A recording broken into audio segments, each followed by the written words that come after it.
Welcome back. The big news this week was the introduction of House Bill 488, Code Council Reorganization and various code amendments. This is our annual building code bill. This bill currently has 13 provisions in it that we're very excited about. Two that I want to highlight today are the creation of the Residential Code Council. We will branch off from the current Code Council and create our own Residential Code Council, and the pausing of the current energy code standards. We're going to keep those in place. Like I said, there are 13 provisions in this bill that deal with housing affordability. We'd like to thank our sponsors, Representative Mark Brody, Representative Destin Hall, Representative Tricia Cotham, Representative Dennis Rydell. Can't thank you enough for all your support on this bill. After those bills were filed on Monday in the House, the bill was moved to the Local Government Land Use Committee, and that committee was meeting on Wednesday. That bill successfully passed committee on Wednesday, and now it heads to the House Finance Committee. Also of important note is there is a Senate companion to this bill. That's Senate Bill 378, and we'd like to thank the sponsors there. That's Senator Steve Jarvis, Senator Tim Moffitt, and Senator Jim Perry. The other big news this week is the House has really turned its attention to the budget process. They released their $32 billion plan to the public on Wednesday. That bill immediately moved to appropriations on Thursday.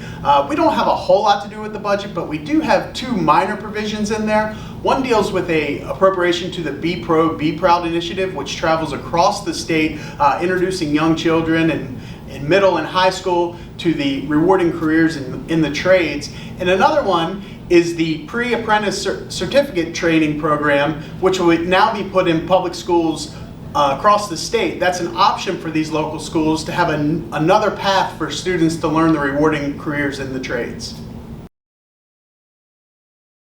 Another bill that we're watching this week progressed through the House, and it was sent over to the Senate, is House Bill 252, multi-jurisdictional properties. This would give developers more flexibility when they're dealing with a piece of property that's in numerous jurisdictions.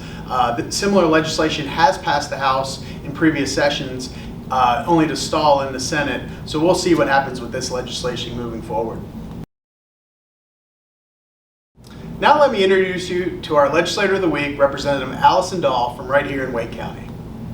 I'd like to introduce you to Representative Allison Dahle, who represents Wake County, has been a tremendous supporter of the home building industry over her several terms in the General Assembly. And we can't thank her enough just for, one, being rational, helping us work out the issues with the opponents of our bills, and you've just been wonderful to work with, and we can't thank you enough. Well, I really appreciate that because, you know, you and I have that one thing in common, which is affordable housing. And we want to see people live in homes that are built by North Carolina builders.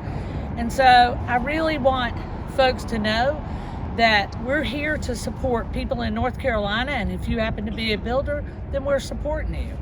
And I really do appreciate it. Awesome. Thank you so much. All right.